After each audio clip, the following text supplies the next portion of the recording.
warahmatullahi wabarakatuh. Alhamdulillahirabbil alamin wa bihi nasta'inu ala umuri dunya waddin.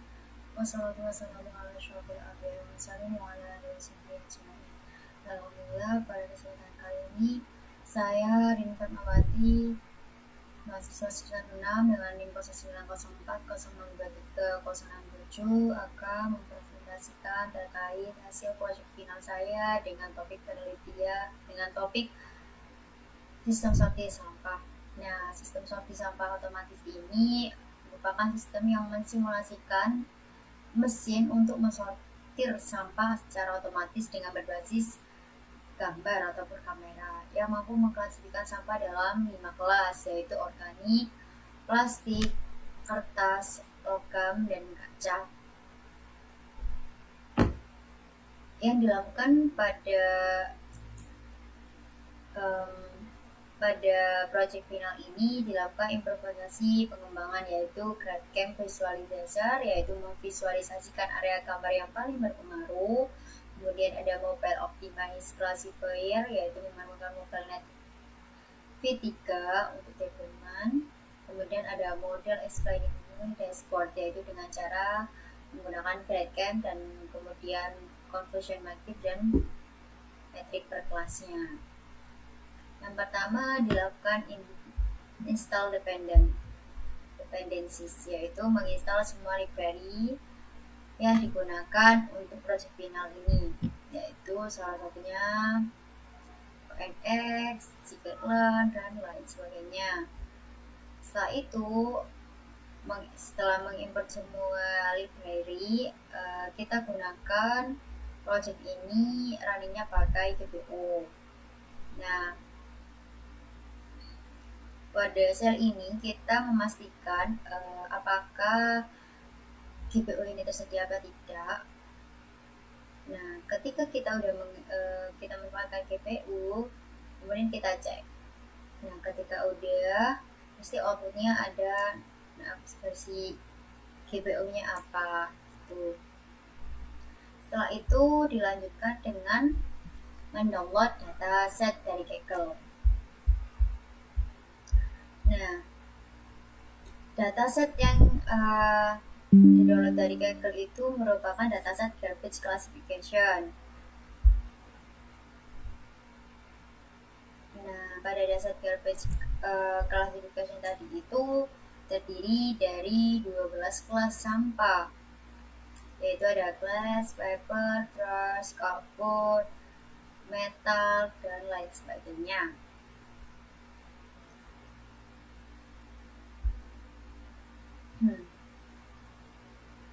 Kemudian setelah dataset di-download,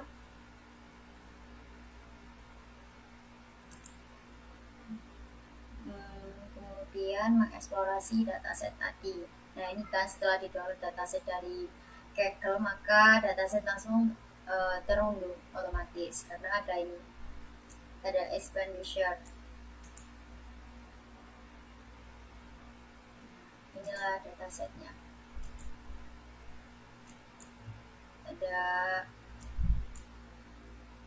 tes, turin, ini setelah jadi 5 kelas ya. Nah, ini datasetnya.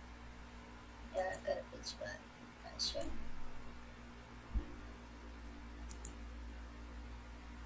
Ini adalah datasetnya yang terinstall, yang terdownload, maaf. Kemudian mengeksplorasi dataset. Nah, pada dataset yang kita download itu ada 12 kelas.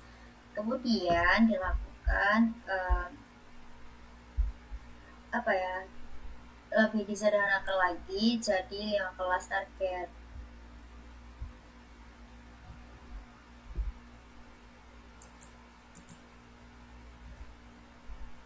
Jadi kalau ada yang serupa itu digabung, contohnya cardboard dan paper itu jadinya kertas gitu. Nah, ini cardboard itu jadi kertas, paper jadi kertas, plastik jadi plastik, metal jadi logam, glass jadi kaca, organik jadi organik, food organik, vegetation dan trash itu masuk ke sampah organik. Nah, dilakukan 12 kelas menjadi 5 kelas ini merupakan sebuah teknik umum dalam dataset curation untuk mengurangi granularitas yang nggak perlu dan meningkatkan jumlah sampel pada kelasnya. Jadi ketika sampah itu 12 tadi dijadikan 5, maka kan menambah volume atau jumlah dataset pada kelas kertas, plastik, logam, kaca, dan organik. Kemudian kita membuat model. Nah, pada membuat model ini kita bagi menjadi tren, validasi, dan tes. Nah, tren itu adalah data, sebuah model yang belajar dari data. Kemudian validasi itu memvalidasi data tadi agar tidak terjadi overfit selama training dan melakukan penyimpanan model terbaik. Kemudian test set yaitu mengevaluasi performa terakhir model. Nah, jumlah gambar totalnya kalau organik itu 137, plastik 482, kertas 997, logam 410, dan kaca 501. Nah, distribusi splitnya, trennya 1489 sampel, validasinya 316, 322 untuk tesnya.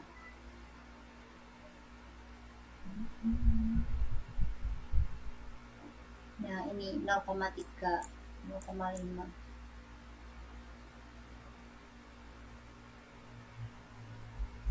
Kemudian dilakukan data augmentasi dan data loss. Pada tabel ini, pada saat ini dilakukan dan mendefinisikan pipeline augmentasi data dan membuat data log untuk training, validasi, dan testing. Augmentasi data itu sebuah teknik untuk memperbanyak variasi pada data training tanpa memerlukan data baru. Nah, setiap gambarnya nanti masuk ke training loop dan mengalami transformasi acak yang berbeda pada setiap epochnya, sehingga model itu terpapar berbagai kondisional. Nah, ada kombinasi 7 augmentasi berbeda untuk meningkatkan kemampuan generalisasi model secara signifikan. Nah, ini ada augmentasi yang diterapkan, ada random resize scope dengan scale 0,6 dan 1. Ya, random resize ini mensimulasikan objek dari berbagai jarak ataupun ukuran. Kemudian random horizontal flip yaitu mengorientasi data ke kiri maupun ke kanan. Terus vertikal mensimulasikan sampah itu gambarnya jadi terbalik. Kemudian random rotation 30 derajat itu memvariasi sudut pandang kamera. Color jitter, brightness, contrast, saturation ini kondisi pencahayaan. Dan random erasing itu simulasi occlusion ketika sampah itu tertutup sebagian. Nah, ini adalah sampel augmentasi training image-nya.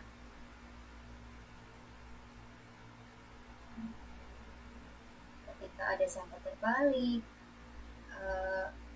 rotasinya berbeda, kemudian pencahayaannya, kemudian membangun model classifier dengan memanfaatkan pre-trained mobile net versi 3. Nah, pertama di sini menjadi modelnya dua fase yaitu epoch fase 1 itu epochnya 1 sampai 5 untuk hanya mengklasifikasikan head yang dilatih atau backbone-nya nanti dibutuhkan. Terus fase 2 itu epoch 6 sampai 30. Nah, seluruh model itu nanti di fine tuning dengan LR lebih kecil untuk backbone.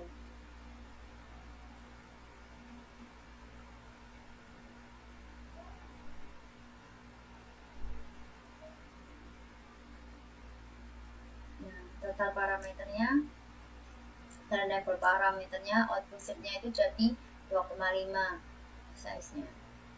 Kemudian melakukan training loop dengan GPU. Nah, dilakukan pelatihan model selama 30 epoch. Nah, model terbaik atau validasi akurasi tertinggi, kemudian disimpan ke base model.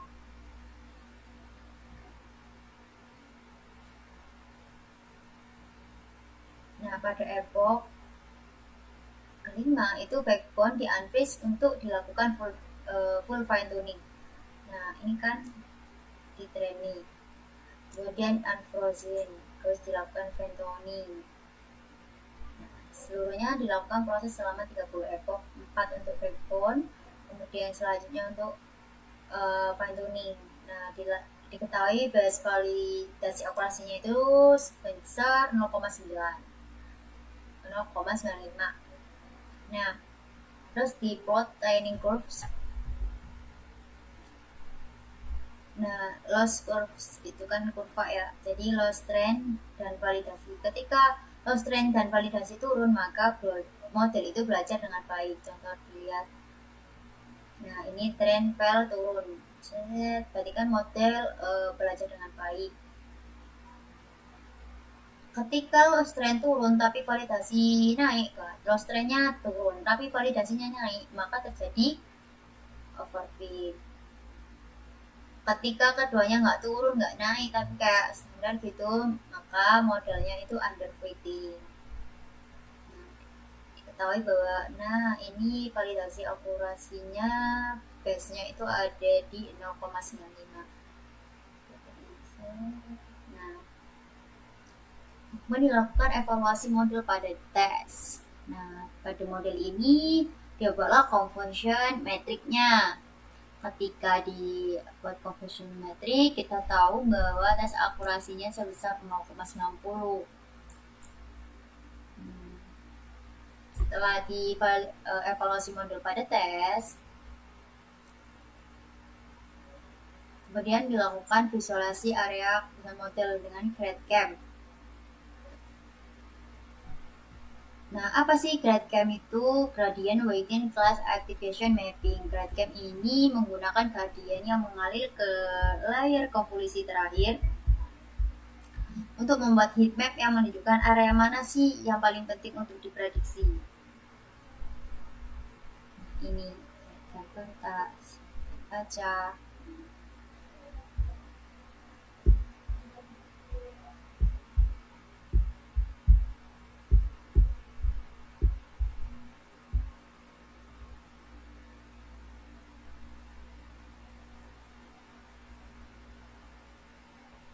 Nah, GradCam ini menggunakan gradient class target terhadap future map layer konvolusi terakhir.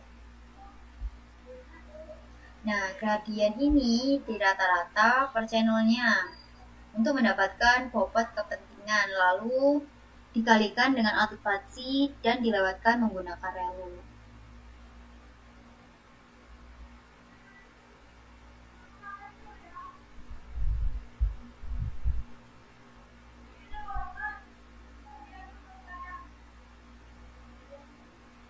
Ini ada kayak ini untuk melihat bagian mana yang paling penting pada datanya. Setelah itu dilakukan sliding window multiscale, yaitu mendeteksi mengalokasikan objek sampah dalam gambar menggunakan teknik sliding window klasik.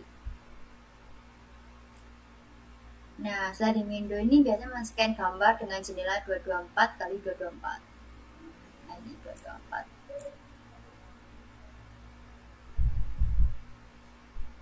Nah, setiap patch-nya nanti diklasifikasikan dan jika confidence melebihi threshold, kemudian dicatat sebagai deteksi kandidat. Nah, ini namanya sliding window.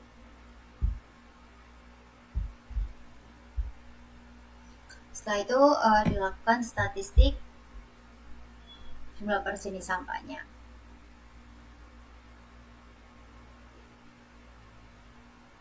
Ini jumlah prediksi per jenis sampah, memproporsi jenis sampahnya, kemudian diekspor modelnya ke ONNX, yaitu mengkonversi model PyTorch ke format ONNX untuk deployment lintas platform. ONNX itu Open Neural Network Exchange, yaitu format model terbuka yang digunakan untuk mendukung berbagai runtime seperti ONNX Runtime, TensorFlow, TensorRT, OpenFVN Pro.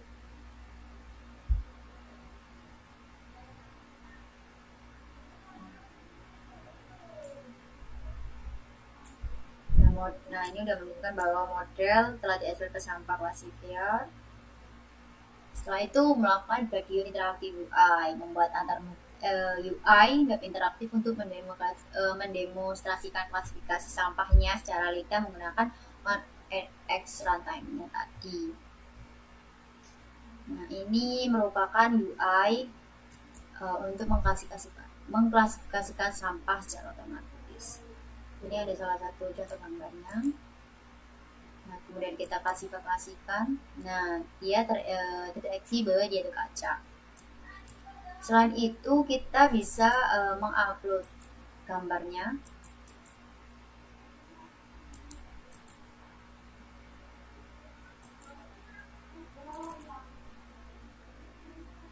Diklasifikasikan, nah terdeteksi bahwa itu adalah kertas. Selain itu juga bisa menggunakan webcam, kamera otomatis langsung, atau bisa menempel.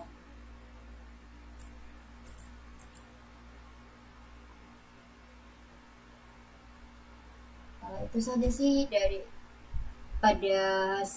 itu saja hasil dari proyek final sistem sortir sampah, yaitu mengklasifikasikan sampah berdasarkan kelasnya, yaitu organik, plastik, kertas, logam, dan kaca. Kemudian dilanjutkan dengan praktikum yang 20 praktikum. Sebelum menjalankan praktikum tersebut, kita mendownload dulu datasetnya, yaitu beberapa image.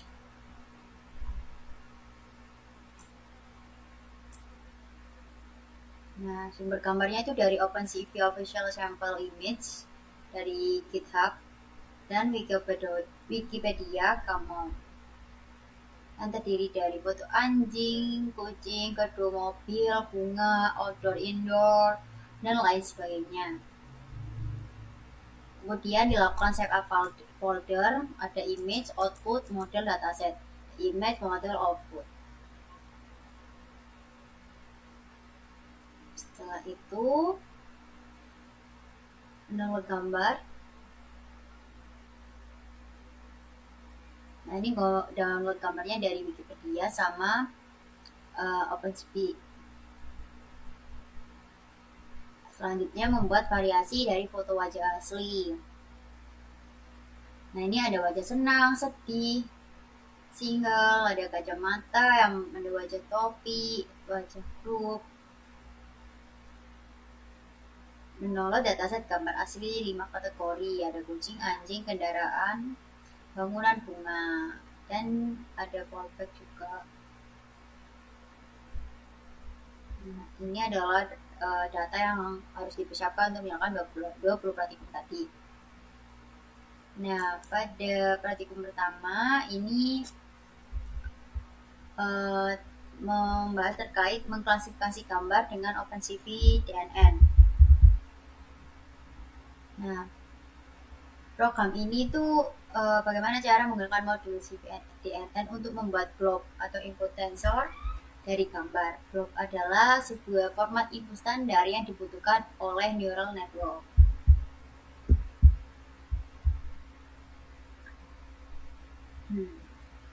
Terdapat beberapa parameter pada block form image ini, ada scale factor, terus juga ada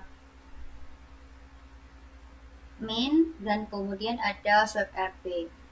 Nah, scale factor ini digunakan untuk menormalisasikan pixel awalnya dari 0,255 jadi ke 0,1.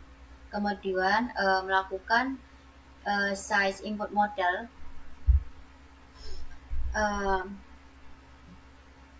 dengan ukuran 224 dan sweep RP melakukan konversi BGR ke RGB.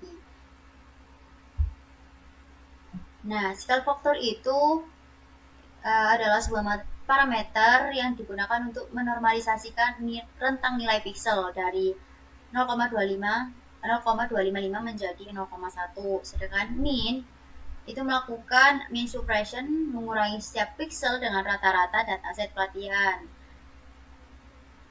Sedangkan swipe RB itu menukar channel red and blue. Karena pada OpenCV itu biasanya yang digunakan adalah pakai RGB.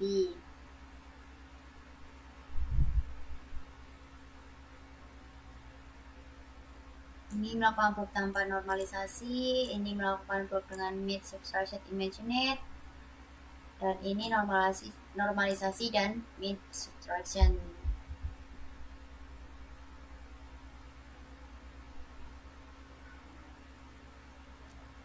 Nah, visualisasi processing membandingkan berbagai teknik processing DNS secara visual, research, center crop, kemudian normalisasi, mid subtraction, histogram, dan lain sebagainya. Nah, langkah awalnya itu membuat gambar dulu, kemudian membuat blok standar, dan melakukan variasi parameter blok. Jadi ada parameter scale factor, ada min subtraction, ada juga swipe RB. Kemudian memvisualisasikan perbandingan pre-processing. Nah, blok itu format input standar neural network di OpenCV.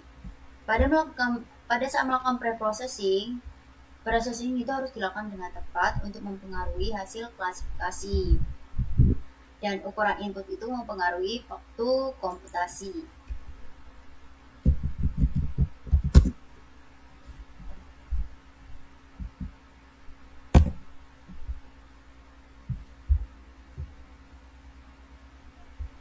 Ini adalah output pada gambar pertama. Kemudian kita menjalankan project kedua, yaitu mengklasifikasikan gambar dengan OpenCV. Nah, pada program ini melakukan klasifikasi gambar menggunakan model pretend, yaitu MobileNet ataupun GoogleNet, melalui model CVDNN. Model itu di-load dengan format ONNX, lalu digunakan untuk inferensi. Nah, CVDNN ini, fungsi CVDNN ReadNet ini untuk membuat model neural network. Kemudian net set input memasukkan blok ke network, dan net forward menjalankan inferensi. Nah, pertama itu memuat gambar dari folder image, yang dari image ini dimuat, kemudian memuat label class ImageNet dari 1000 kelas, kemudian dilakukan klasifikasi dengan DNN.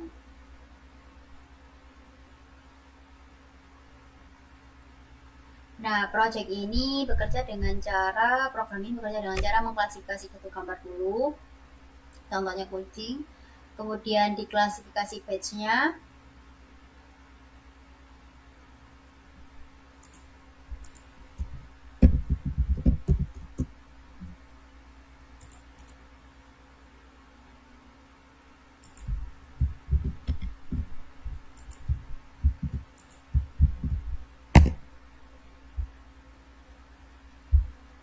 itu adalah output dari percobaan kedua. Nanti outputnya itu muncul di folder output ini. Nah, ini adalah output dari batch klasifikasi.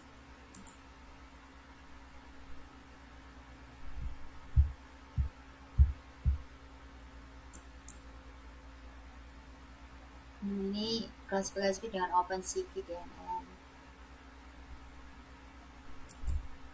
Nah, top 5 terprediksi bahwa dia itu kucing, 60%.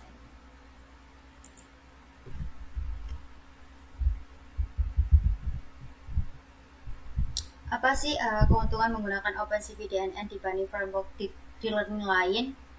Nah, OpenCV ini gak butuh file model dan config, dan dia tuh cocok untuk deployment di server produksi seperti Raspberry ataupun sistem embedded yang memori dan storage-nya itu terbatas. Nah, confidence score itu dapat digunakan untuk filtering prediksi. Nah, confidence score itu nilai probabilitas output dari fungsi aktivasi softmax pada lapisan terakhir model. Skornya ini digunakan untuk memfiltering dengan cara mengurutkan array probabilitasnya secara menurun sehingga prediksi terkuat berada pada posisi teratas, kemudian mengambil hanya top 5-nya aja, top 5 prediksi tertinggi, sehingga ratusan kelas dengan probabilitas mendekati 0 diabaikan secara otomatis. Kemudian menetapkan threshold minimum untuk memastikan hanya memprediksi dengan keyakinan tinggi yang diterima secara valid. Kemudian pada bagian 3 perbandingan model pretend. Nah, pada praktikum ketiga ini membandingkan model pretend. Ada MobileNet, ada GoogleNet, ada ResNet. Pada project ini kita mempelajari bahwa trade-off antara akurasi dan kecepatan model, kemudian pengaruh ukuran input terhadap hasil klasifikasi, perbandingan arsitektur SAN dan DNN.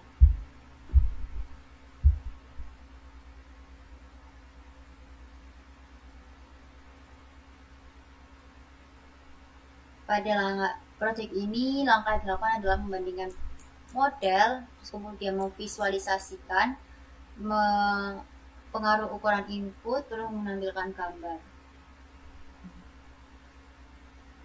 Kalau MobileNet itu modelnya ringan tapi kurang akurat, sedangkan FGG itu modelnya besar tapi akurat namun lambat dan komputasinya gede.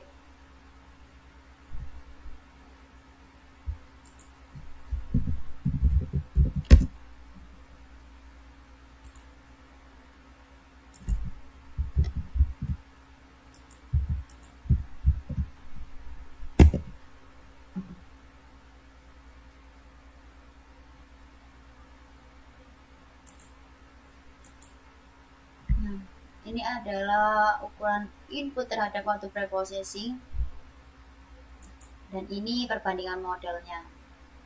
Kalau dari dilihat waktunya lebih lama FGG. Kemudian dilihat dari akurasinya paling tinggi itu ResNet. Terus waktunya paling lama itu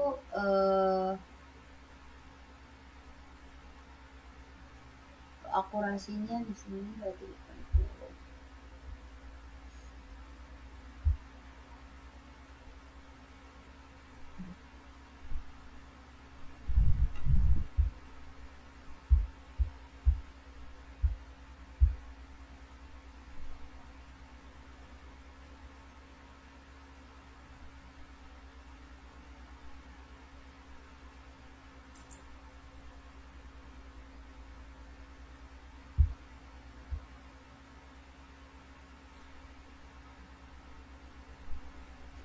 ada fenomena yang dinamakan deep linear trade-off triangle, yaitu ada akurasi versus kecepatan, ada akurasi versus dengan ukuran, akurasi kecepatan versus ukuran. Nah, akurasi versus kecepatan ini terkadang model yang lebih akurat biasanya lebih kompleks, sehingga membutuhkan waktu proses inferensi yang lebih lama. Sebaliknya, model cepat seringkali mengorbankan sedikit ketepatan. Kemudian, akurasi versus ukuran. Model dengan akurasi tinggi itu biasanya jumlah parameternya juga besar, sehingga ukuran filenya itu lebih besar, membengkak. Nah, model kecil lebih mudah disimpan di perangkat, namun kapasitas belajarnya itu terbatas. Kalau kecepatan versus ukuran, model berukuran kecil itu memiliki beban komputasi yang ringan, sehingga mampu berjalan secara ideal.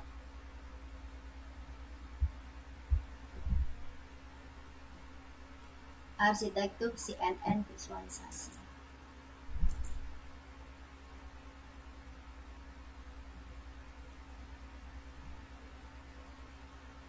Program ini memvisualisasikan komponen arsitektur konvolusional neural network beserta layar-layarnya. Nah, komposisi layarnya itu ada conv, ada input, ada conv, ada relu, dan ada pool.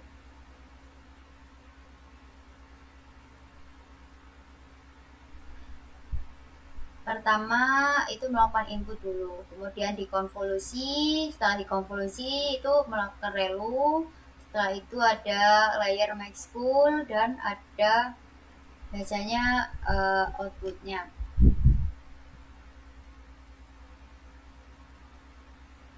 Ini adalah arsitektur dari setiap model 310 dengan layer, parameter, dan top satunya.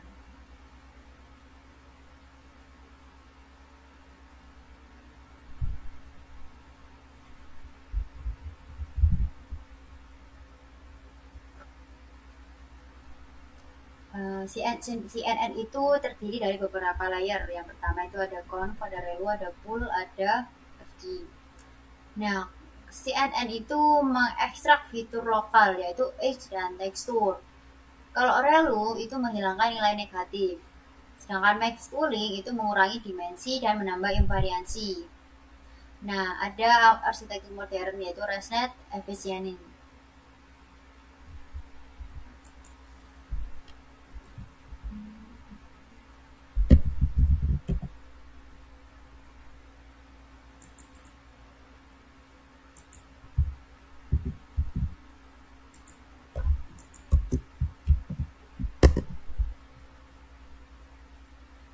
Nah, ini simulasi konvolusi CNN-nya, fitur map-nya. Ini max cooling.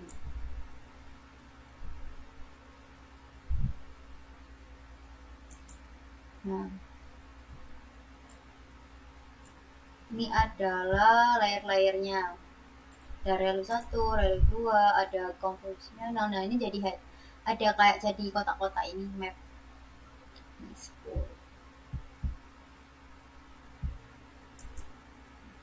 Ini jumlah layer pada arsitektur modern. Ada Linet, AlexNet, FGG, ada GoogleNet, SNet, MobileNet, AppNet. Nah, kalau yang paling tinggi itu jumlah layernya itu ada EfficientNet. Dan kalau dilihat dari parameternya itu paling banyak parameternya punya FGG.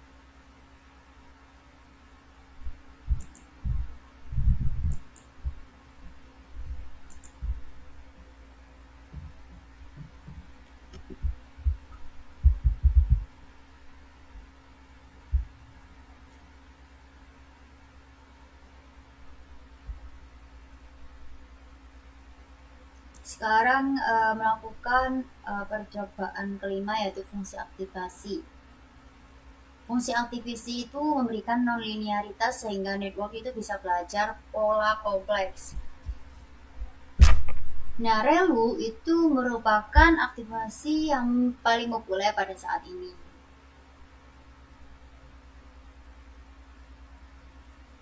Nah, kalau relu itu menghilangkan nilai negatif, kalau sigma itu memberikan output 0 dan 1, kalau tan itu memberikan output antara min 1 dan 1, softmax itu mengubah vektor menjadi distribusi probabilitas.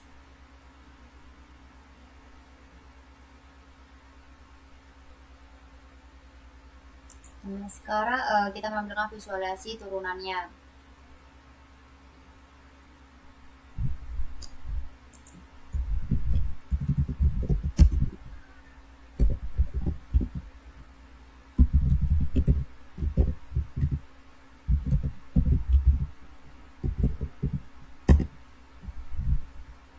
Nah, ini adalah turunan dari relu sigmoid, tan, dan Levy relu.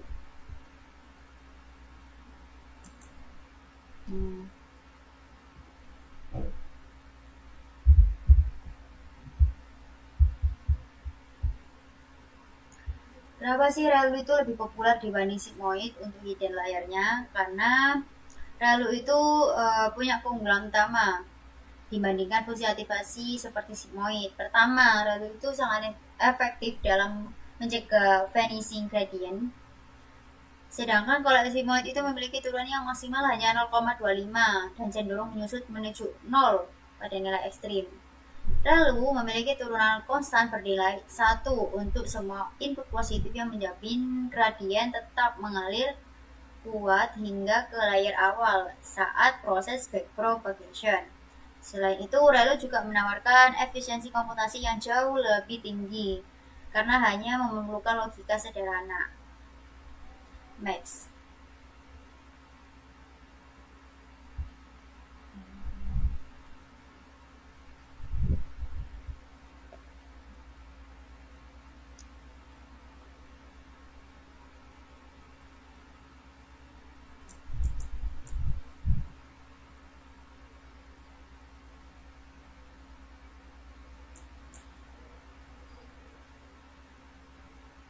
Nah, ini fungsi aktivasi pada gambar asli, kemudian layer relu, sigmoid, tan, dan Legli relu.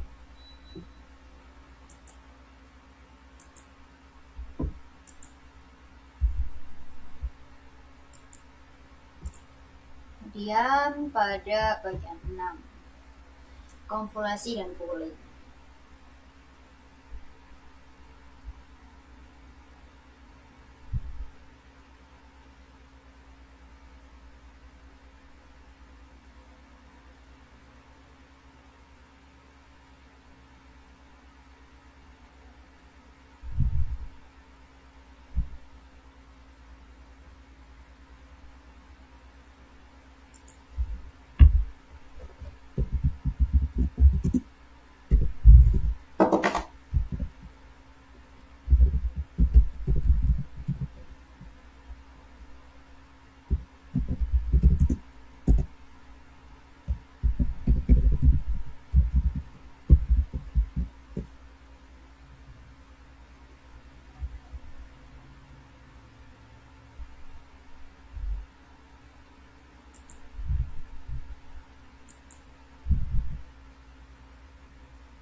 Nah, ini konvolusi dari berbagai kernel.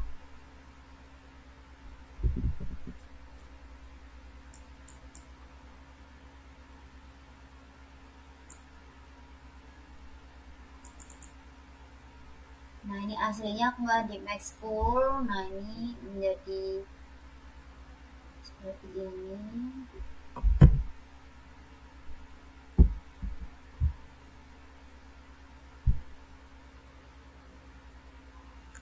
Di sini ada perbedaan. Apa sih bedanya max pool sama average pool?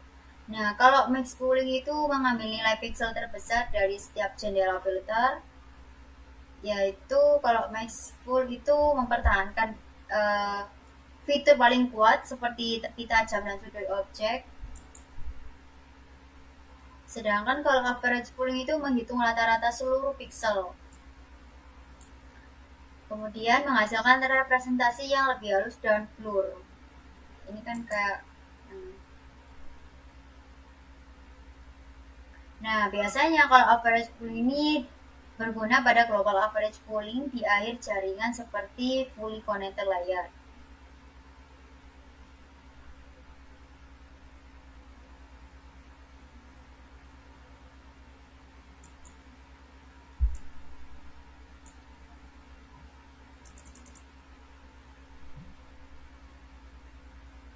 Kemudian bagaimana sih stride dan padding mempengaruhi ukuran output? Stride dan padding itu mempengaruhi ukuran output pada proses konvolusi di CNN. Stride itu merupakan langkah pergeseran kernel saat menyangkut gambar.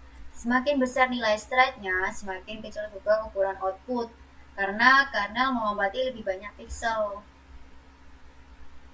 Nah, contohnya pada gambar 644, jadi ke stride 2, jadi outputnya 32,32.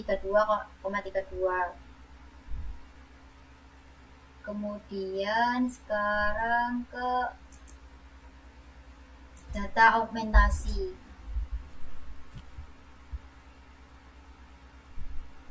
Nah, augmentasi itu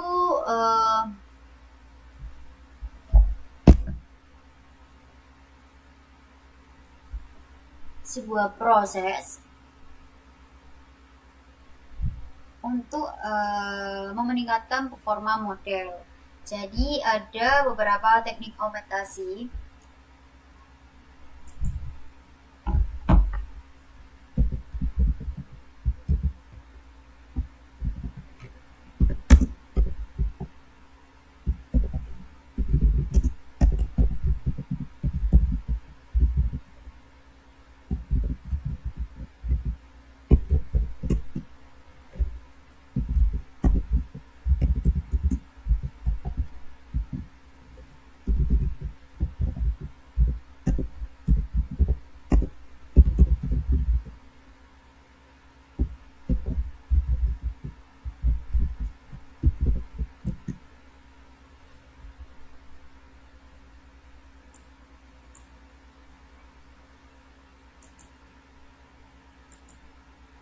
ini augmentasi brightness, ada augmentasi crop, ada augmentasi flip, ada augmentasi noise. Ini rotasi, ini augmentasi noise. Oke, dari awal. Nah, kalau augmentasi brightness itu kan berarti dilihat dari pencahayaan. Nah, augmentasi brightness ini memanipulasi kecerahan melalui channel HSV. Kalau crop, nah itu memotong bagian acak gambar melalui nge-resize. Nah, ini kan di resize, atas, bawah, di crop. Sehingga model itu fokus pada fitur lokal, bukan tergantung pada posisi objek di tengah gambar. Jadi di resize, di crop. Kemudian augmentasi flip, yaitu mencimatkan gambar secara horizontal. Nah, ini horizontal flip, dibalik.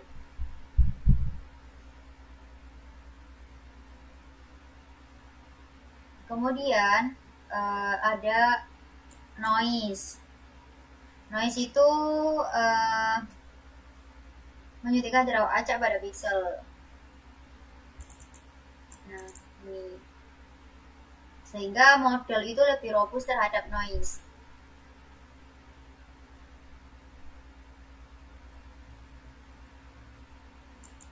Nah, rotasi itu memutar gambar dengan sudut acak sebesar kurang lebih 30 derajat. Nah, augmentasi yang paling berpengaruh terhadap performa model itu biasanya augmentasi geometri dan fotometri. Nah, augmentasi geometri ini seperti flip, rotasi, dan random crop.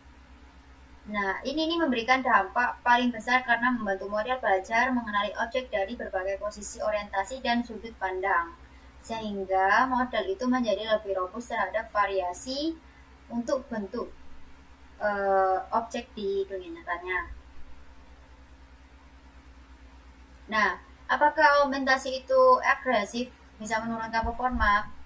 Nah, augmentasi berlebihan itu bisa menurunkan performa model apabila transformasi yang diterapkan itu merusak informasi semantik fundamental, seperti cropnya terlalu ekstrim sehingga meninggalkan ciri utama objek dari gambar, kemudian noise-nya yang terlalu kuat sehingga dapat menghancurkan struktur pixel, kemudian rotasi lebih dari 90 derajat pada gambar, sehingga menghasilkan sampel yang tidak pernah ada di dunia nyata. Itu membingungkan model.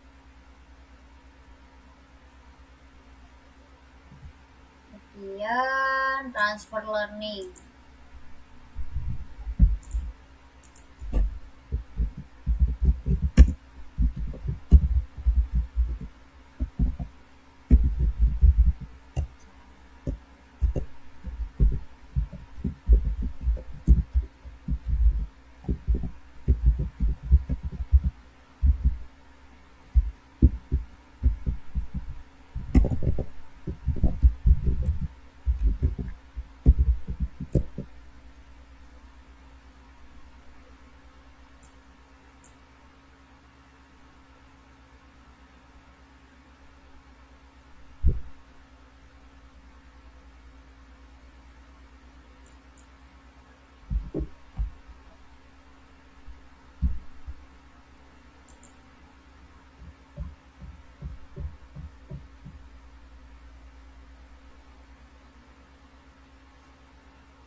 Pada program ini melakukan feature extraction, yaitu dengan cara nge-freeze semua layer, kemudian mengganti classifier akhirnya.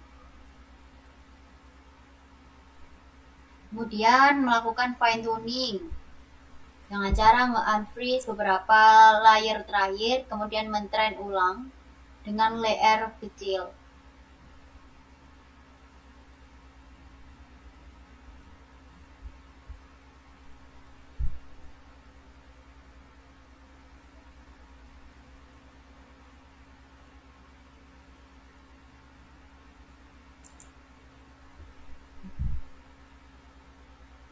Nah, kapan sih kita menggunakan feature extraction?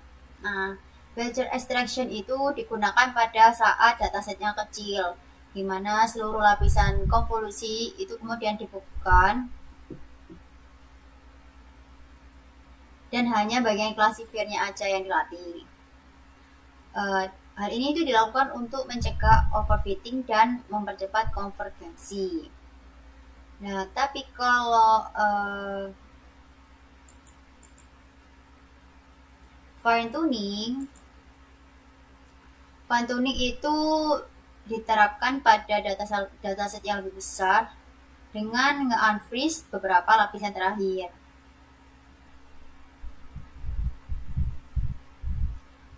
Untuk melakukan fine tuning itu minimum data yang diperlukan itu 100 hingga 500 gambar per kelasnya. Jika jumlah data itu di bawah angka tersebut, maka model akan cenderung mengalami overfit. Ini strategi transfer learning dari from card semuanya, terus cuma ini, terus di fine tuning. Nah,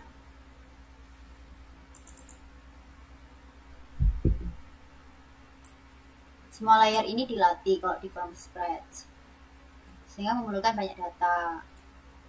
Nah, kalau di feature extraction itu hanya classifier aja yang dilatih, jadi FJ saja, F1 dan FJ2. Nah, tapi kalau di fine tuning dari lapisan konvolusi 3, 4, dan beberapa layer terakhir.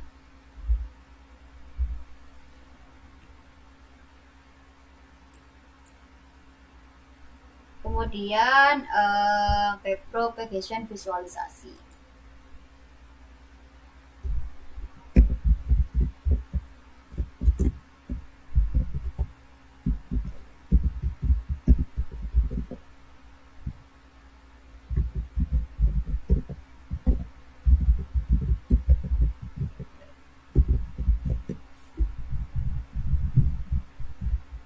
Ini ada loss selama training, ada gradient selama training.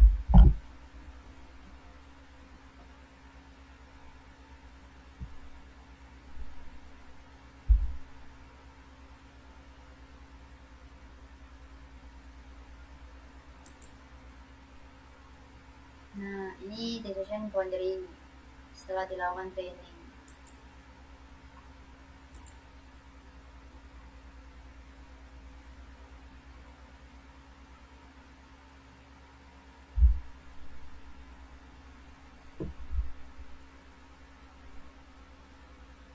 Nah, gimana sih gradien mengalir mundur melalui jaringan?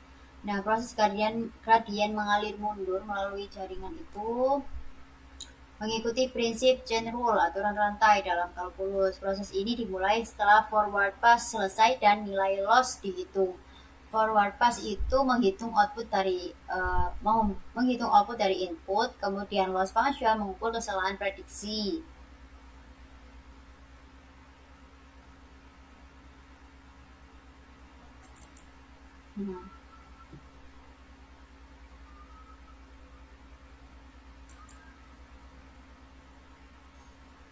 Apa yang terjadi jika learning rate-nya terlalu besar?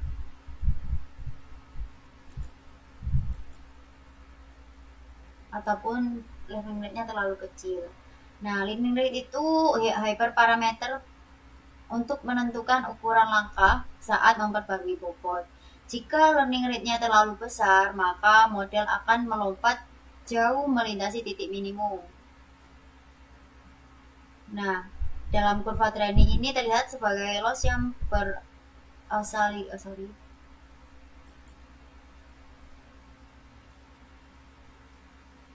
terlihat loss ini naik turun tidak beraturan atau bahkan meledak diverge, sehingga visual pada decision boundary-nya ini membentuk garis pemisah yang dimana bobotnya berubah terlalu drastis setiap epoknya. Jika learning rate-nya terlalu kecil, maka proses training akan berjalan sangat lambat. Ini kan grafiknya selama training.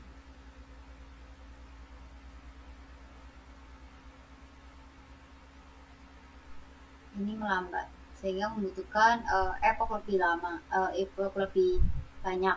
untuk mencapai akurasi yang tinggi.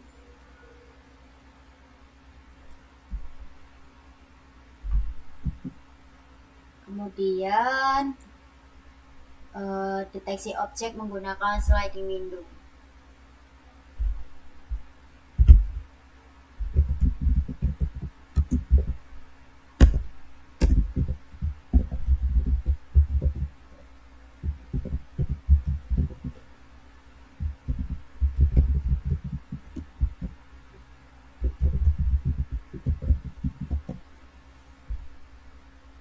Nah, ini adalah deteksi objek tadi menggunakan sliding window. Jadi ada kayak ada pun dari kotak.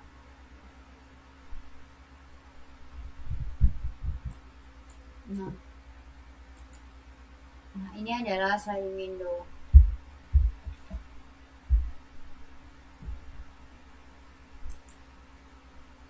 Ini sliding window-nya. Nah, ini semua deteksi ketika di sliding window kemudian dilakukan NMS, yaitu non-maximum suppression. Mengapa sih sliding window itu nggak efisien untuk deteksi objek? Nah, karena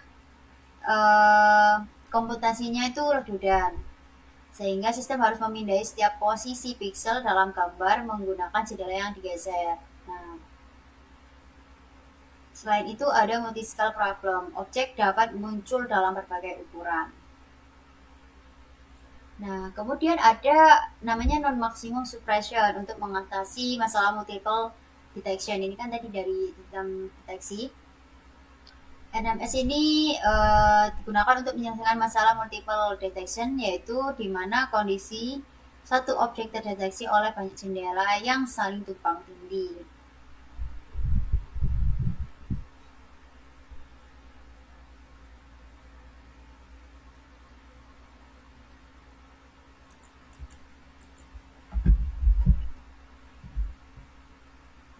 Selanjutnya dilakukan deteksi objek.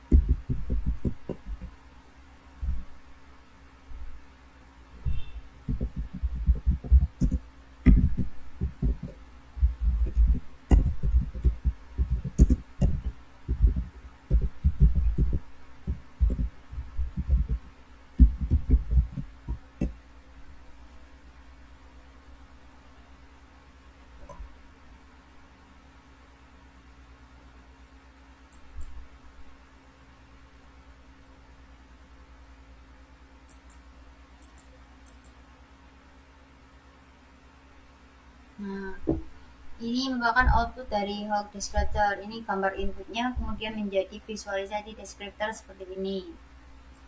Ini Hawk gradient. Gambar asli menjadi gradient x horizontal, magnitude gradient, orientasi gradient, dan gradientnya vertikal.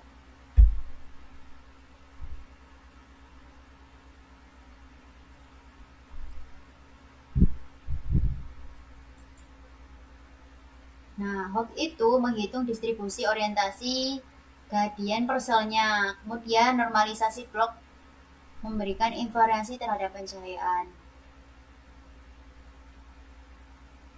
Bagaimana performa Hawk itu dibandingkan dengan deep learning based detector? Nah, kalau detektor berbasis deep learning seperti YOLO itu memiliki performa yang jauh lebih unggul dibandingkan Hawk tadi karena kemampuan ekstraksi fitur otomatis. Nah, Hawk itu tergantung pada fitur geometris manualnya seperti gradient dan orientasi, sehingga dia itu sering gagal pada objek yang terhalang atau posisi yang lebih kompleks. Nah, sebaliknya kalau deep learning itu jauh lebih tangguh, jadi jauh lebih lebih bagus terhadap variasi pencahayaan yang lebih ekstrim. Hawk itu relevan digunakan ketika untuk mempertahankan relevansi pada skenario penggunaan tertentu. terutama pada sistem dengan keterbatasan sumber daya komputasi.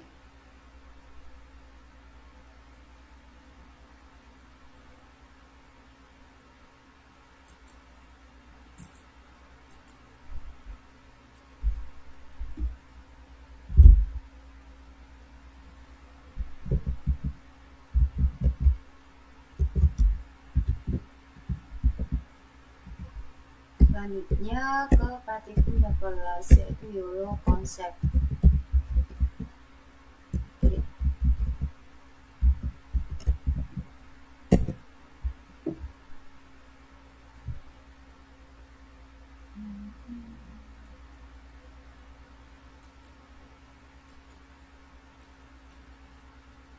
Nah,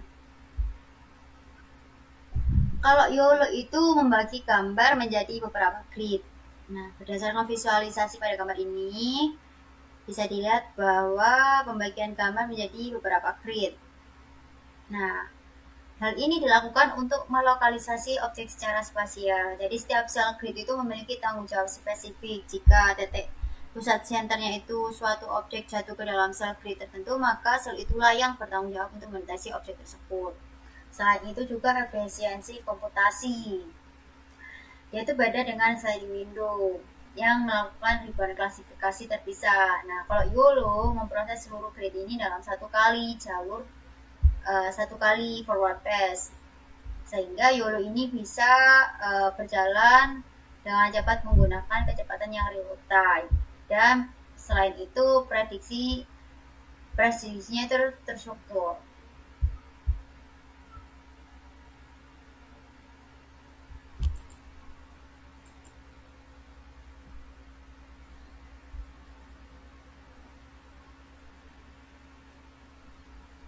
Nah,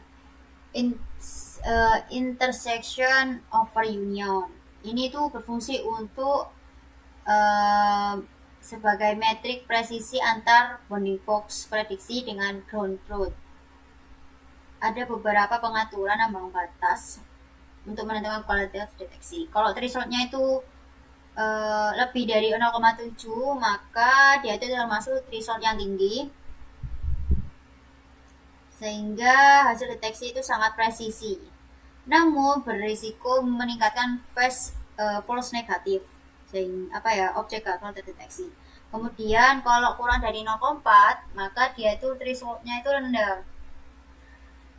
Dia itu lebih toleran terhadap pergeseran kotak.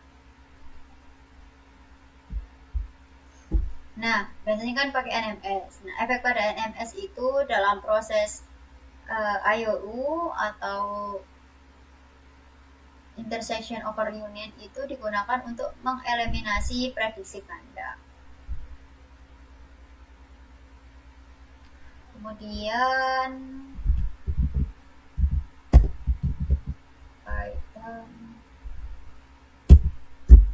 lanjutkan ke bagian 13.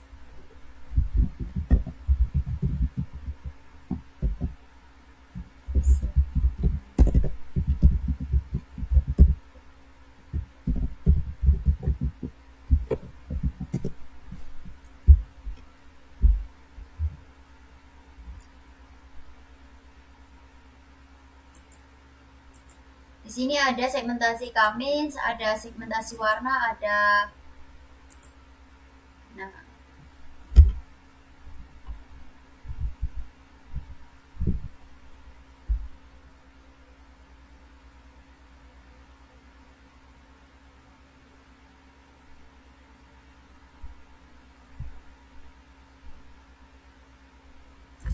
ini kan gambar aslinya, kemudian level mapnya itu dengan klaster 5, dengan kemudian hasil segmentasi Cumminsnya seperti ini.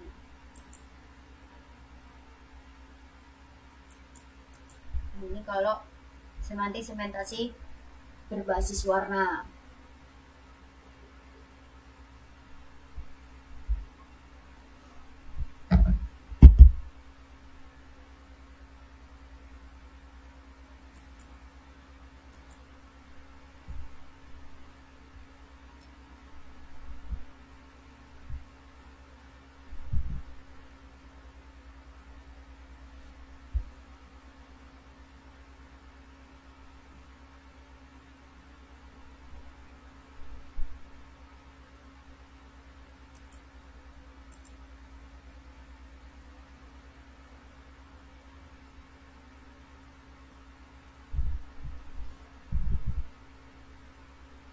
Bedanya segmentasi berbasis warna sama clustering itu, kalau berbasis warna itu thresholding by HSV, kalau clustering itu by Cummings.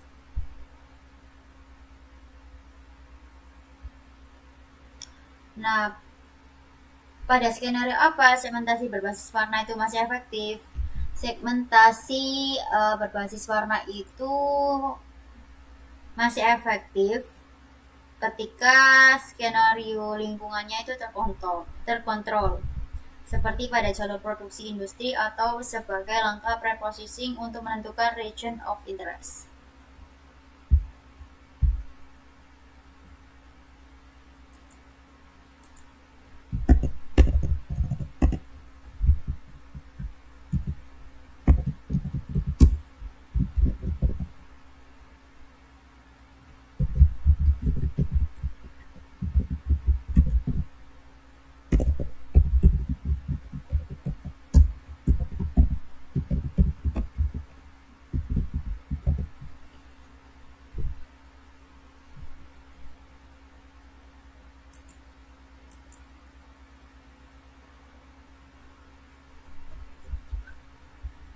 Selanjutnya itu X-instant segmentasi.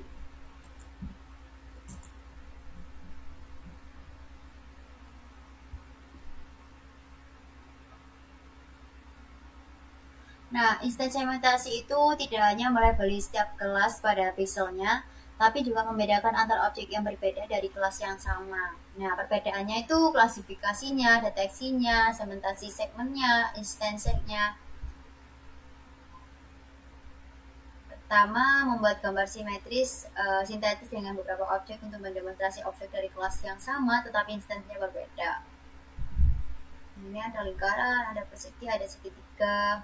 Kemudian membuat max per instance-nya untuk setiap objeknya itu mendapat max yang terpisah dengan ID uniknya. Nah, kemudian kita lakukan perbandingan tugas vision-nya, ada klasifikasi, deteksi, semantik, dan instance-nya. Nah, ini klasifikasinya. Apa objeknya? Nah, terus dilakukan deteksi objek, ada bola, ada kotak, ada segitiga. Nah, semantik segmentasinya.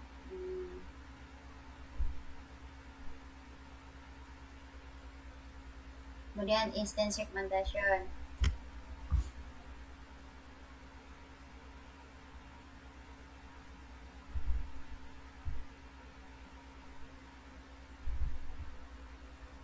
Berdasarkan hasil gambar ini, terdapat perbedaan fundamental antara semantik dan instant segmentasi.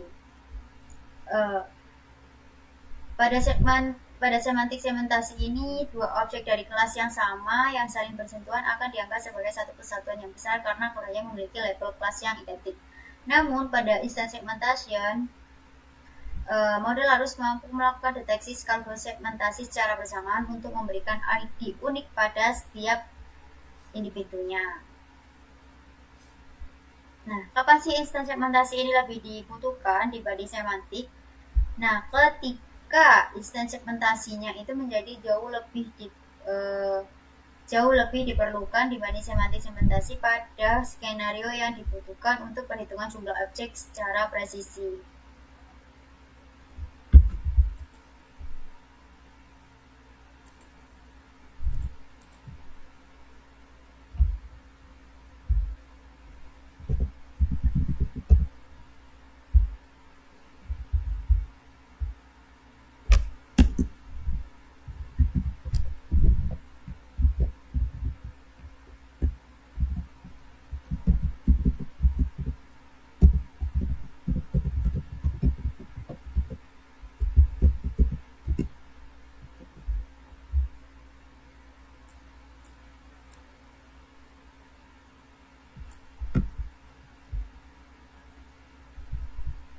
Nah, ini kan kita memilih loss function yang tepat. Nah, kenapa sih pemilihan loss function itu penting? Nah, berdasarkan hasil visualisasi pada grafik ini, terlihat perbedaan karakteristik yang signifikan antara keduanya.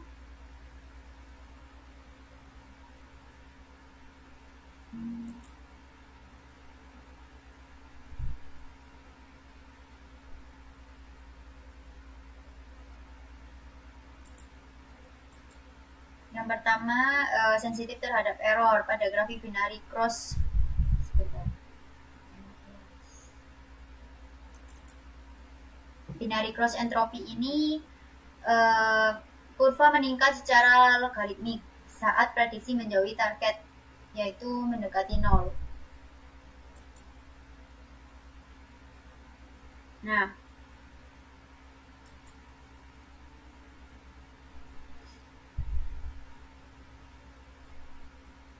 ini memberikan penalti yang jauh lebih berat dibandingkan mean squared errornya yang hanya membentuk kuadratik. Kemudian optimasi gradient seperti yang diterima pada loss landscape.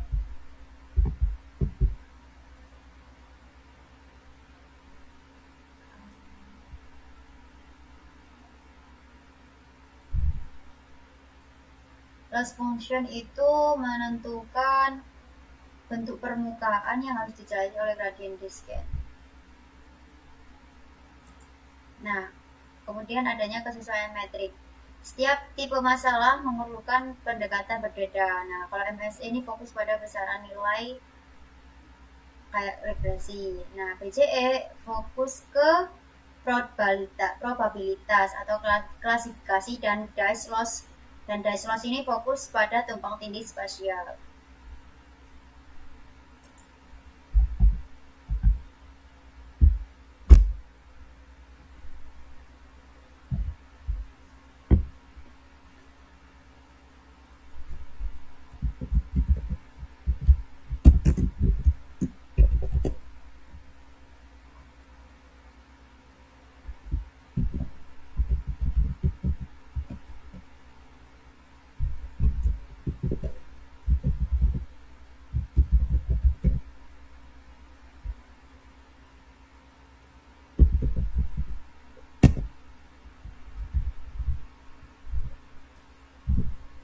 Nah, ini output dari 16.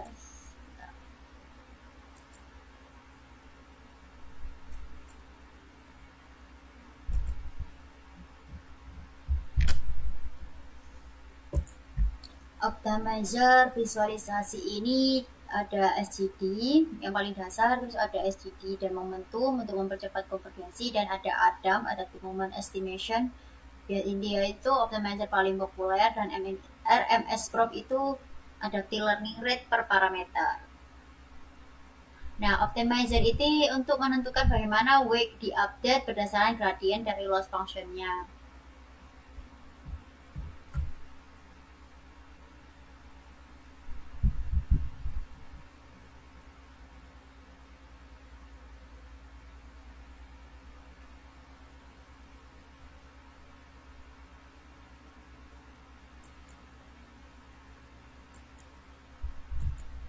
Nah, dari grafik ini bisa dilihat bahwa Adam mengungguli SGD murni.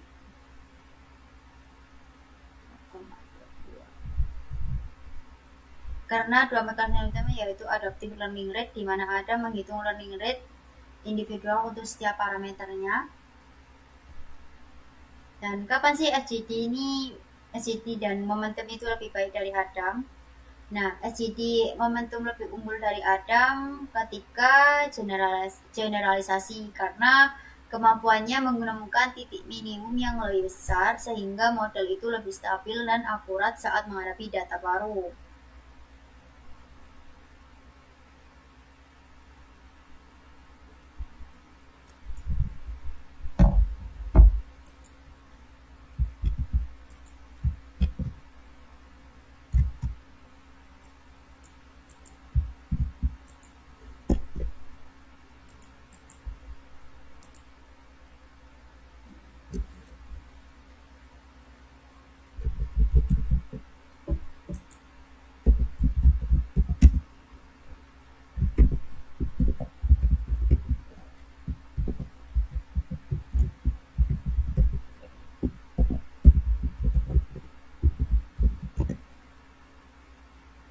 Nah, ini merupakan confusion metric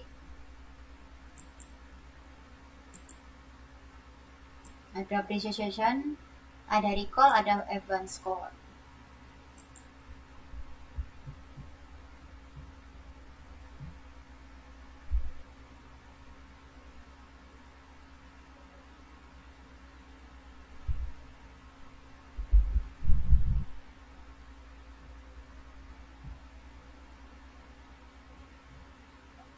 Nah, model itu bisa dikatakan bagus apabila akurasinya itu 0,92 dan sedang itu 0,78. Nah, kalau modelnya itu buruk, maka akurasinya itu 0,55.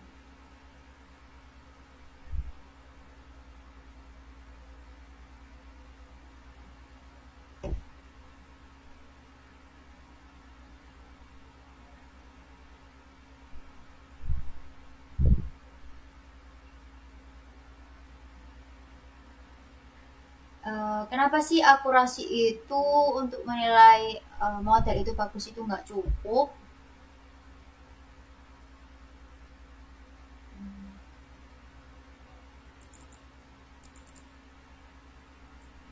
Karena metrik ini dapat jika jumlah sampel antar kelasnya itu sangat nggak seimbang, jadi metrik akurasinya itu kurang benar.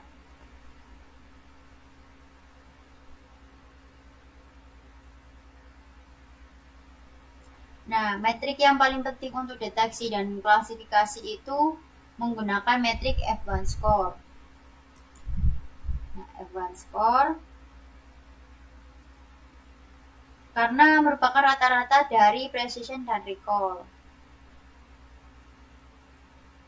Nah, kalau deteksi objek biasanya menggunakan metrik MAP, Mean Average Precision.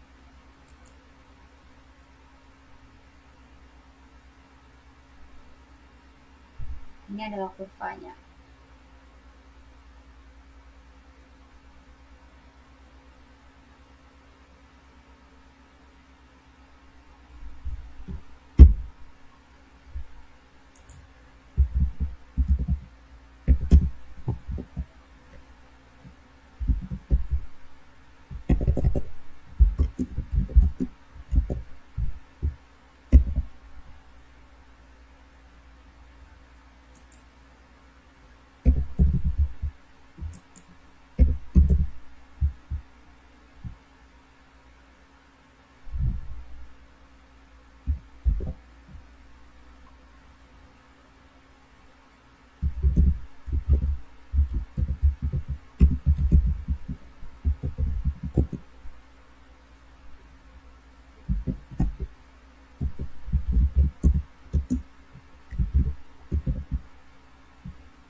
Nah, pepelen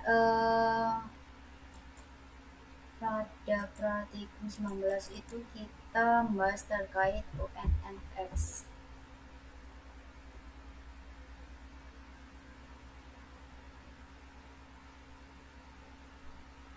Apa sih keuntungan kita menggunakan ONX? Nah, kalau kita menggunakan ONX itu dia itu memberikan keuntungan melalui interoperabilitas yang mungkin model dari berbagai framework itu dijalankan di platform manapun tanpa ketergantungan pada library asli.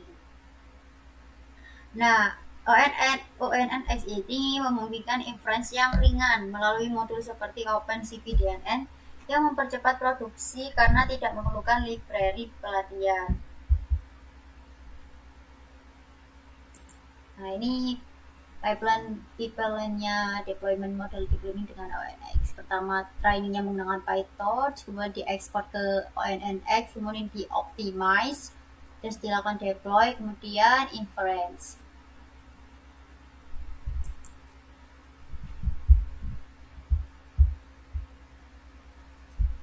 Nah, bagaimana sih kuantisasi mempengaruhi akurasi dan kecepatan? Berdasarkan grafik benchmark. Nah, waktu yang dibutuhkan untuk proses inference meningkat secara signifikan seiring dengan bertambahnya ukuran input. Nah, waktu forward pass mengalami kenaikan dari inputnya 1288 menjadi 640 kali 640. Jadi mencapai lebih dari 120 milisecond pada resolusi tertinggi. Nah, waktu processing relatif stabil namun tetap memberikan kontribusi overhead pada setiap inference-nya.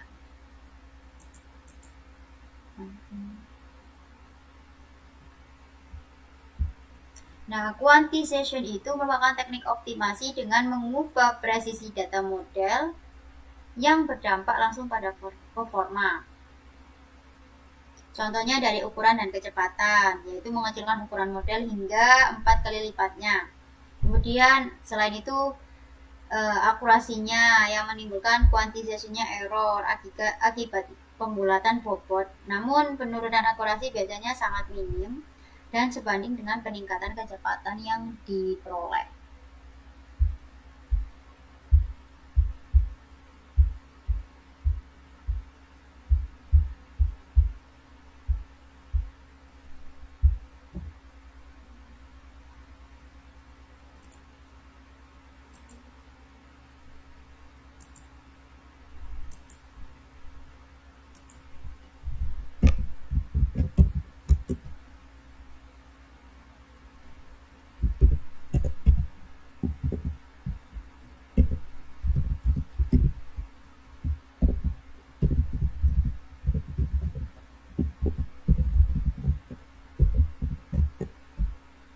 Nah, ini sampel dataset klasifikasi penduduk.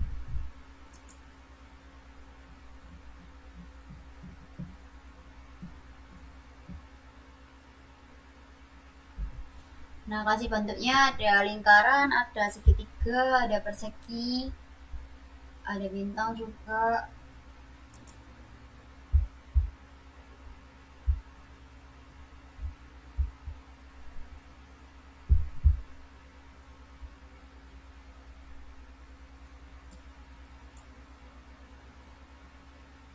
Ini klasifikasi dari metriknya. Nah, hasil prediksi hijau benar, merah salah. Nah, ini kan bisa dilihat kalau prediksinya persegi. Yang benarnya itu kan persegi, prediksinya juga persegi benar. Nah, tapi kalau yang ini dia itu sebenarnya merupakan lingkaran tapi prediksinya persegi. Ini seperti selanjutnya ini juga sebenarnya bintang, prediksinya juga bintang. Nah, benar, model bisa memprediksi dengan benar. Nah, ini awalnya itu dia datanya itu benarnya lingkaran tapi diprediksinya sebagai persegi.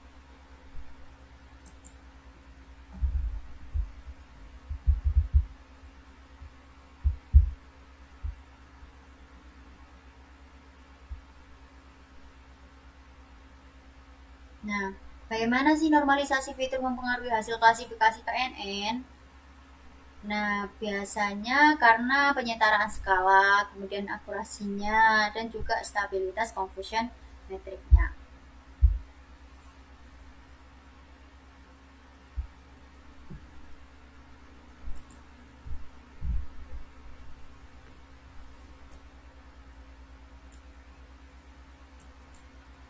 Itu saja hasil dari demo proyek final dan proyek praktikum besar. Kurang lebihnya mohon maaf, mungkin dari segi penyampaian dan hasil dari proyeknya, demo proyek. Terima kasih. Assalamualaikum warahmatullahi wabarakatuh.